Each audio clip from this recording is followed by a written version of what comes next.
Hello guys, welcome back to my channel earth mom Dehradun. मैं हूं ज्योति और वेलकम है आप सभी का मेरे चैनल में।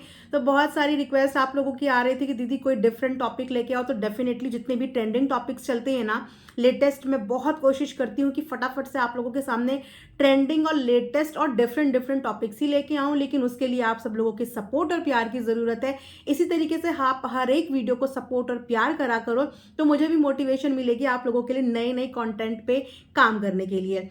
फटाफट से बता देती हूँ कि ये एक रिएक्शन चैनल है जहाँ पे ना तो मैं किसी को सपोर्ट करूंगी, ना ही मैं कभी भी एक तरफ झुकूंगी। एग्जैक्टली सोशल मीडिया पे जो जो चीज़ें आएंगी उस चीज़ों के हिसाब से मैं आप लोगों के सामने वो चीज़ें प्रेजेंट करूंगी। ये सिर्फ और सिर्फ आप लोगों का हक है कि आप लोगों को कौन सी चीज़ सही लगती है, कौन सी चीज़ गलत लगती है। बट येस, इनिशियल डेज में हमें बहुत ज़्यादा चीज़ों के बारे में पता नहीं लगता। हमें लगता है कि पहले एक जना सही है, फिर लगता है दूसरा जना सही है। लेकिन जैसे जैसे चीज़ें फ्लो के साथ साथ चलती हैं और जैसे जैसे हम लोगों के आगे भी ट्रांसपेरेंसी आती है, उसी के बाद हमें एक फाइनल कंक्लूजन और एक फाइनल डिसीजन मिलता है जहाँ पे हम लोग बोलते हैं कि यस, पूरी कहानी सुनने और समझने के बाद हमें पता चल गया कि कौन गलत था और कौन सही था। लेकिन इनिशियल डेज में हम किसी भी चीज़ के लिए डिसाइड नहीं कर पाते हैं कि ये सही है, ये सही है, क्योंकि जो शुरुआती दिन होते हैं ना वहाँ पे कहानी आनी शुरू होती है। और जैसे जैसे पक्ष विपक्ष सामने आता है, उसके बाद हम सही तरीके से एनालाइज कर पाते हैं कि इसमें ज़्यादा गलतियां किसकी थी, कम गलतियां किसकी थी। तो आज मैं जिसके बारे में डिस्कस करने वाली हूँ, वैसे तो पहचान के मोहताज नहीं है, क्योंकि इनका नाम लेते साथ ही आप लोग समझ जाओगे अच्छा ये तो कंट्रोवर्शियल किंग है। लेकिन आजकल थोड़ा सा इनका भी मामला ठंडा हुआ था, लेकिन पिछले 2 दिन से इनका भी मामला गर्म हो गया, क्योंकि सोशल मीडिया पे इस समय पे इतनी सारी चीजें चल रही हैं कि हो सकता है आप लोगों का ध्यान इस तरफ नहीं गया। बट फिकर नॉट, जब मैं यहाँ पे हूँ तो लेटेस्ट कंट्रोवर्शियल जितनी भी चीजें चल रही होंगी मैं डेफिनेटली यहाँ पे आके आप लोगों के आगे शेयर करूंगी। तो यहाँ पे मैं बात करने वाली हूँ आज मलिक फैमिली की, यानी कि अरमान मलिक की फैमिली की। क्योंकि अरमान मलिक की फैमिली में भी कुछ controversial situation after a very long time create हो गई है। वैसे तो एक समय पे Armaan Malik was the one of the influencer या यूट्यूबर जिनकी इतनी कंट्रोवर्सी होती थी, इतनी कंट्रोवर्सी होती थी। इनफैक्ट मैंने भी अपना जो चैनल शुरू किया था ना, वो अरमान मलिक पे रिएक्शन देते देते ही शुरू किया था। और उसके बाद अभी काफ़ी टाइम से थोड़ा सा उनका मामला ठंडा हुआ है, लेकिन फिर से उनके मामले ने आग पकड़ी है। पूरा का पूरा मामला मैं आप लोगों को समझाती हूँ, वीडियो को बिना स्किप करे हुए एंड तक जरूर देखना। उसके बाद कमेंट सेक्शन में आप लोग अपना पॉइंट ऑफ व्यू जरूर शेयर करना। तो हुआ कुछ यूं कि अभी 2 दिन पहले आता है अरमान मलिक की भाभी जी का एक वीडियो। उनकी भाभी आप बहुत अच्छे से जानते होंगे, क्योंकि अरमान मलिक के खानदान एक ऐसा खानदान है जहाँ पे बच्चे से लेकर बूढ़े तक का चैनल है। और आज अपने इसी चीज की वजह से Armaan Malik time to time इस बात के लिए रिग्रेट करते हैं कि आखिर किस दिन और किस पल पे मैंने अपनी पूरी फैमिली को यूट्यूब पे आके कैमरा पकड़ा दिया था। क्योंकि लेटर ऑन स्टेज पे ये हुआ कि उनकी ही पोल पट्टी खोलने वाले कोई और नहीं, इनफैक्ट उन्हीं के घर के कुछ अपने लोग थे। तो आप लोगों को पूरी कहानी बताती हूँ। 2 दिन पहले अरमान मलिक की भाभी जी यानी कि कालू भैया की वाइफ का एक व्लॉग आया। हालांकि उनके व्लॉग में वो कम बोलती है, लेकिन उनके जो बेटे हैं ना वो उम्र से ज्यादा बड़े हो गए हैं। और कितने बड़े हो गए हैं ये किसी से छुपा हुआ नहीं है। आपने उनका लैंग्वेज, उनकी रिकॉर्डिंग, उनका तरीका, उनका एटीट्यूड रील के माध्यम से, व्लॉग के माध्यम से, वीडियो के माध्यम से बहुत बार देखा होगा। लेकिन पिछले काफी समय से वो भी थोड़ा शांत बैठे हुए थे। लेकिन हुआ ये कि अभी 2 दिन पुराने व्लॉग में वापस से कालू भैया के जो सुपुत्र हैं उन्होंने फिर से एक टॉन्ट मारते हुए सिंपैथी कार्ड खेलने का ट्राई किया है उन्होंने सिंपैथी कार्ड खेलने का। हुआ ये कि जो कालू भैया है ना, उनका इंस्टाग्राम हैंडल हो गया है डिलीट। उनका इंस्टाग्राम जैसे ही डिलीट हुआ, वहां से कालू भैया की फैमिली को मिल गया कंटेंट। कालू भैया की फैमिली वैसे तो कालू भैया को पूछे ना पूछे, उनके लिए खर्चा पानी दे या ना दे, वैसे तो उनसे बहुत टाइम से अलग रह रही है, रिश्ते नाते खत्म कर चुकी है। लेकिन हाँ, शादी का रिश्ता भी बंधा हुआ है, अलग सेपरेट नहीं हुए हैं। लेकिन वैसे वो उन्हें पूछते नहीं है। क्यों? क्योंकि उनके अंदर एडिक्शन है, और भर भर के एडिक्शन है, जिससे उनको अपनी ही जान का खतरा हो जाता है। तो वो उनको अपने नजदीक भी नहीं आने देते, साथ रखना तो बहुत दूर की बात है। लेकिन जैसे ही कालू भैया का इंस्टाग्राम का हैंडल डिलीट हुआ, फटाफट से उनके बेटे ने वहां पे वीडियो में वो क्लिप अपना ऐड कर दिया। हाय, हम गरीबों का तो कोई सुनता ही नहीं, हाय अमीर गरीबों को दबाते रहते हैं, हाय गरीबों के साथ तो हमेशा यही होता है, उनको ये करा जाता है, उनको वो करा जाता है, उनकी ऐसे रोजी रोटी छीनी जाती है। मेरे पापा का चैनल डिलीट हो गया, मेरे पापा का पता नहीं कल को चैनल भी डिलीट हो जाए, उनका इंस्टाग्राम डिलीट कर दिया, ये कर दिया, वो कर दिया। वापस से उन्होंने एक बॉम्ब का गोला बनाया और मलिक फैमिली की तरफ हमेशा की तरह फेंक दिया। ये दिखाते हुए कि फिर से एक बार गरीबों के पेट पे अरमान मलिक की फैमिली ने लात घूंसे सब बजा दिए। ये आया। उसके आगे की और उसके पीछे की कहानियां नहीं पता होती हैं हमेशा की तरह। इन्होंने सिर्फ इतना दिखाया कि इनके पापा का इंस्टाग्राम हैंडल डिलीट हो गया और गरीबों को अमीर ऐसे ही दबाते हैं, उनकी चीजें ऐसे ही खत्म और डिलीट करते हैं। अच्छा, बस क्या था? इस बार अरमान मलिक ने बख्शा नहीं। वैसे अरमान मलिक हमेशा अपने इन घर वालों की हरकतों से इतने परेशान हो चुके हैं कि उन्होंने इनके लिए बोलना छोड़ दिया है। ये कुछ भी करते हैं, लड़ते हैं, झगड़ते हैं, वो इनको कंप्लीट इग्नोर पे डाल देते हैं, कुछ बोलते ही नहीं, क्योंकि उन्हें पता है कि इनका जो ये खानदान है ये लड़ता ही रहेगा आपस में, ये ज्यादा शांत बैठ ही नहीं सकते। तो उन्होंने एक स्टेज पे आके इन लोगों को जवाब देना बिल्कुल बंद और छोड़ दिया था। लेकिन इस बार अरमान ने जवाब दिया, और खतरनाक और करारा जवाब विद सबूत के साथ दिया, क्योंकि वहां से कालू भैया के बेटे ने यह आरोप लगा दिया था कि मेरे पिताजी का इंस्टाग्राम हैंडल डिलीट कर दिया है। अब यहां से शुरू करते हैं हम अरमान की कहानी कि आखिर वो इंस्टाग्राम हैंडल डिलीट करने का रीजन क्या था।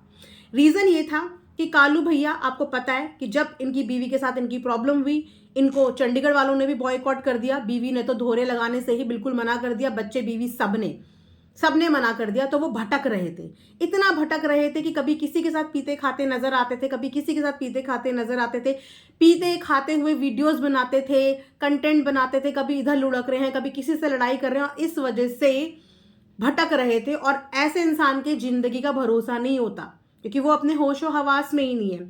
उसके बाद अचानक से कालू भैया गायब हो जाते हैं, जिसका मतलब यही निकाला गया कि किसी ना किसी ने उन्हें वापस से उठा के रिहैब में डाल दिया है, क्योंकि ये सब जानते हैं कि रिहैब में फोकट फ्री का कुछ नहीं होता, वहां पे भी पैसे ही देने पड़ते हैं। लेकिन डाला किसने, लेके कौन गया, ये बात किसी को पता नहीं थी। लेकिन ये बात अब सामने आई जब रिहैब से वापस कालू भैया आए कि उस वक्त पे भी अपने भाई को रिहैब में डालने वाले अरमान मलिक ही थे। उन्होंने उनको फिर से रिहैब में डाला, और बीच बीच में उनको बाहर इसीलिए लाते हैं कि इंसान कोशिश करता है कि इतना टाइम रहने के बाद शायद थोड़ा सा कुछ इंप्रूवमेंट आए। और अगर कॉन्टिन्यूशन में किसी को बहुत समय के लिए डाल दो तो वो बंदा और भी ज्यादा ट्रॉमेटाइज हो सकता है। तो बाहर की हवा पानी दिलाने के लिए वो उनका आना जाना करते रहते हैं, अपने साथ काम में बिजी रखते हैं। लेकिन कहते हैं ना कि नशा एक ऐसी लत होती है जो आपका पीछा जिंदगी भर नहीं छोड़ती। वो ही हुआ, वापस से वो उनको वहां से बाहर लाए, उनको वापस से जिंदगी स्टार्ट करने का मौका दिया। अरमान के पास काम की कमी नहीं है, लेकिन बेशर्ते कि उनका भाई काम करना चाहता हो। तो जैसे ही अरमान ने वापस से उनको काम में लगाया, उन्होंने कुछ ऐसी ऐसी हरकतें वहां पे करनी शुरू कर दी जिससे लोग ठग रहे थे। और ऐसा पहली बार नहीं हुआ है, क्योंकि मैंने इनके ऊपर पहले भी बहुत रिएक्शंस दिए हैं। तो मेरे कमेंट सेक्शन में भी लोग आके बोलते थे कि दीदी, मैम, उन्होंने हमारे इतने पैसे ले लिए, उन्होंने इतने पैसे ले लिए, प्लीज हमारे पैसे दिलाओ। एक बंदा तो आज भी बेचारा भटकता रहता है, जो भी वीडियोस देखता है वो कि कालू के खिलाफ बन रही है, वो वहां पे आता है कि प्लीज मेरा पैसा दिला दो। इनफैक्ट कालू के घर वालों के चैनल के नीचे कमेंट्स, कालू के चैनल के नीचे कमेंट्स, इतने वो बंदा परेशान होता है क्योंकि उसके पैसे आज तक नहीं मिले। तो ऐसा ये जो कालू भैया हैं, इन्होंने लोगों को बहुत ठगा है पैसों के नाम पे कि हम अरमान से मिला देंगे, कृतिका से मिला देंगे, पायल से मिला देंगे, तुम्हारा को ये प्रमोशन करा देंगे, तुम्हारा वो शाउट आउट दिलवा देंगे। और उन लोगों को ठग ढग के बहुत पैसे इन्होंने लोगों के खाए हैं। और यही चीज अरमान के सामने दोबारा से आई, और इससे अनदर लेवल की चीजें भी सामने आई कि इस बार तो वो वाली चीजें बेच रहे थे, खरीदने और बेचने का काम शुरू कर दिया था। तो अरमान ने जैसे ही उनको पकड़ा, बहुत सारी ट्रांजैक्शन हिस्ट्री उन्होंने चेक करी जिसमें बहुत सारी ट्रांजैक्शन थी, और जिनके साथ ये चीजें कर रहे थे उस आदमी ने खुद से बताया कि ये बेचता है ये चीजें, ये किसी से खरीदता है, फिर उन चीजों को बेचता है और मेरे को पैसे देके मेरे से सामान मंगवाता था। वहां तक भी ये चीजें करते रहे। जब अरमान ने रंगे हाथों अपने भाई को भी लेटेस्ट चीजें बता रही हूँ, जब रंगे हाथों पकड़ा तो वापस से कुलदीप भैया हमेशा की तरह जैसे कहते हैं कि मैं अब से नहीं करूंगा, मुझे माफ कर दे, अब से नहीं करूंगा। ये जो उनका हमेशा का पैटर्न है, जिससे अरमान ने कालू भैया को हड़काया भी कि मैं कितनी बार आपको मौका दूं और मैं कितनी बार आपकी जिंदगी बचाऊं, मैं कितनी बार ये करूं, आप लोगों को ठग रहे हो, इस तरीके के गंदे काम कर रहे हो बेचने खाने से रिलेटेड, तो मैं कितना आपको वो करूं। तो फिर अरमान ने गुस्से में आके, या ये बोले आउट ऑफ कंसर्न, उनके सारे सोशल मीडिया हैंडल्स डिलीट ही कर दिए उठा के, क्योंकि सोशल मीडिया हैंडल्स के द्वारा ही ये लोगों से पैसे ऐंठते थे। उसी के द्वारा कम्युनिकेट करके, बातचीत करके इन्होंने सोशल मीडिया को एक जरिया बना लिया था लोगों से ठग के पैसे वसूलने का। तो इसीलिए अरमान ने सबसे पहले इनका इंस्टाग्राम ही डिलीट कर दिया, और अरमान ने ये भी बोला है कि जरूरत पड़ेगी तो मैं इनका चैनल भी डिलीट कर दूंगा और इसको सोशल मीडिया से मैं बिल्कुल गायब कर दूंगा, ताकि ये किसी से भी पैसे ना ऐंठ सके, किसी को भी बेवकूफ़ ना बना सके। इसलिए मुझे सोशल मीडिया से इसको बिल्कुल ख़त्म करना है, क्योंकि मैं जब भी ऐसा कुछ करता हूँ, ये एक नया चैनल बनाता है, उससे चीज़ें करता है और फिर लोगों से पैसे ऐंठता है और उनको पागल बनाता है और इस तरीके से सोशल मीडिया का मिसयूज़ करता है। इसीलिए मैं बिल्कुल नहीं चाहता कि ये सोशल मीडिया पे रहे। और साथ ही साथ उनका बेटा जो वहाँ पे बैठा हुआ है, उसको भी मज़ेदार जवाब के साथ जवाब दिया कि बेटा ये सिंपैथी कार्ड खेलना ना छोड़ दो। एक बार अपनी माँ से पूछ लेना कि तुम लोगों को जो इतना बड़ा है या तुम्हारा पालन पोषण किया किसने है, और अगर इतनी चिंता है अपने पिताजी की, इतनी चिंता है, तो लेके जाओ अपने पिताजी को, लेके जाओ अपने पिताजी को। मैं तो अभी भी सिर्फ इस उम्मीद में कि मेरे परिवार का सिर्फ एक वो बचा हुआ है, मेरे पापा इस दुनिया में नहीं है, मम्मी नहीं है, ये भाई बचा हुआ है, और मैं जैसे तैसे बस इसको कुछ ना हो, इसकी ज़िंदगी बचाने की कोशिश करता हूँ, सिर्फ इसकी ज़िंदगी कि ये जिंदा रहे। वरना इसके अंदर ऐब इतने हैं, इतने ऐब है कि इससे बुरा इंसान कोई नहीं है, इतना बुरा ये इंसान है। लेकिन अगर नशा ना करे तो इससे अच्छा भी इंसान कोई नहीं है। ये स्टेटमेंट उन्होंने दिया। लेकिन जो उनका परिवार वहां से चीजें करता है ना, जरा जरा सी चीजों का तिल का ताड़ बना देता है, देखने के लिए पिताजी को आना नहीं। वो उस समय पे वीडियोस बना रहे थे इंस्टाग्राम पे, किस किस लोगों के साथ थे, तो इनकी वाइफ ने वहां से क्या कहा था, बहुत गलत संगत में है, कल को कुछ हो जाएगा तो हमारे ऊपर नाम नहीं आना चाहिए। उस समय पे उनकी वाइफ ने वहां से हाथ झाड़ लिए कि कुछ हो जाएगा कल को तो नाम नहीं आना चाहिए। तब भी जिम्मेदारी अरमान ने उठाई, वहां गया, उसको उठा के वापस से रिहैब डाला। लेकिन जैसे ही इंस्टाग्राम डिलीट हुआ, पुत्र का अपने पिताजी के लिए प्यार जग गया, फैमिली का प्यार जग गया कि हाय मेरे पिताजी का इंस्टाग्राम डिलीट कर दिया। जैसे पता नहीं इनके पिताजी इंस्टाग्राम से कितना कमा रहे थे, कितना कमा रहे थे, जैसे इंस्टाग्राम से डेड ही थी वो चीज़ें डेड ही थी, उससे कुछ इनकम नहीं होती होगी, लेकिन हाँ लोग ज़रूर ठगे जा रहे थे उन चीज़ों से। तो अरमान ने इसीलिए इंस्टाग्राम का उनका हैंडल डिलीट करा। लेकिन हमेशा की तरह उनका जो परिवार है उनको इसी चीज़ का इंतज़ार रहता है कि किस तरीके से मौका मिले, टारगेट पे टारगेट करते रहें। तो अरमान ने व्लॉग में बकायदा बहुत अच्छे से करारा जवाब दिया है और बोला है, उम्र याद दिलाई है कि उम्र में तुम छोटे ही रहोगे, बच्चे हो तो बच्चों जैसी हरकतें करो। ये बार बार संपत्ति कार्ड खेलना, अमीर गरीब का कार्ड खेलना छोड़ दो। और अगर इतनी फिक्र है अपने पिताजी की, इतनी चिंता है, तो उनको लेके जाओ, उनके खर्चे उठाओ, उनको संभालो, उनको बचाओ। मेरी तो मजबूरी है कि मुझे अपने भाई को जिंदा रखना है।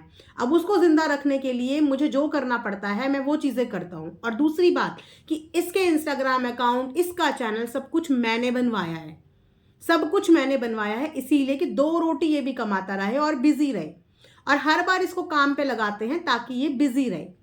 इसीलिए उस चैनल पे अगर मैंने काम करवाया है, उस चैनल को मैंने बनाया है, तो वो मेरा हक है कि मैं उसको जब मर्जी डिलीट करूं या मैं उसको जब मर्जी रीएक्टिवेट करूं या जब मर्जी डीएक्टिवेट करूं। तुम मुझे बोलने वाले कोई नहीं होते। तुम्हारे पास अपना चैनल है ना, काम करो, जैसे मर्जी काम करना है तुम अपने चैनल पे काम करो। लेकिन जो चीज़ मेरी है, मुझे उस पर कैसे काम करना है ये मुझे डिसाइड करने दो, क्योंकि अपने भाई को मैं देख रहा हूँ, उसकी सारी चीज़ें मैं यहाँ पे फेस कर रहा हूँ। वो जितने भी ब्लंडर करके आ रहा है, उस ब्लंडर को मैं हैंडल कर रहा हूँ। और सबसे इंपॉर्टेंट बात है कि उसकी ज़िंदगी को बचाने की कोशिश कर रहा हूँ। तो ये सारी चीज़ें अरमान मलिक ने अपने व्लॉग में बोली, क्योंकि वहाँ से जो कालू भैया की वाइफ और उनका बेटा जो बहुत ज़्यादा बोलता है, उन्होंने तुरंत अपने पापा के इंस्टाग्राम डिलीट होते ही वहाँ से वीडियो छाप दी थी। तो ये पूरा का पूरा सीन हुआ। हो सकता है कि आप में से बहुत लोगों को ये कुछ पता ना हो, तो मैंने सोचा कि क्विकली आप लोगों को बता देती हूँ। अब आप लोग डिसाइड करना कि अरमान ने जो जवाब दिया है और जो डिसीजन अपने भाई के लिए लिया है कि सोशल मीडिया से वो उसको बिल्कुल ख़त्म करना चाहते हैं, ताकि वो किसी भी तरीके से कोई जरिया ना मिले उनको किसी भी चीज़ को बेचने का, लोगों को ठगने का या लोगों के साथ फ्रॉड करने का। और वहाँ से जो उनकी वाइफ कर रही है, उनकी वाइफ ने जो इमोशनल वीडियो, इमोशनल अत्याचार, गरीब अमीर, पापा का मोह जो जागा है, उन्होंने जो किया है वो सही किया है। तो दोनों ही सिचुएशंस मैंने आप लोगों के सामने एक्सप्लेन करके रख दी है कि ये दोनों सिचुएशन हुई थी। अब आप जनता जनार्दन हो, आप लोग डिसाइड करो कि इस सिचुएशन में आप लोगों को कौन गलत लगता है और कौन सही लगता है। आप लोगों के कमेंट्स का मुझे इंतजार रहेगा, सबके कमेंट्स के रिप्लाई करने का डेफिनेटली पूरा पूरा ट्राई करूंगी, लेकिन कमेंट्स करके बताना जरूर कि इन दोनों सिचुएशन में आपको कौन सही और कौन गलत लग रहा है। फर्दर वीडियोस के लिए चैनल को सब्सक्राइब करना बिल्कुल ना भूलें। साथ ही नीचे एक बेल नोटिफिकेशन है, इसको तो जरूर आप हिट कर दीजिए, तभी आपको पता चलेगा कि मैंने कोई लेटेस्ट वीडियो अपलोड करी है। और कोई आपका व्लॉगर है, कोई और कंटेंट है, कोई और कॉन्ट्रोवर्सी जिस पर आप मेरा रिएक्शन एंड रिव्यूज चाहते हैं, तो वो भी आप मुझे कमेंट सेक्शन में लिख सकते हैं। मैं डेफिनेटली उस चीज पर भी बात करूंगी। तब तक अपना ध्यान रखिए। Thanks for watching earth mom Dehradun.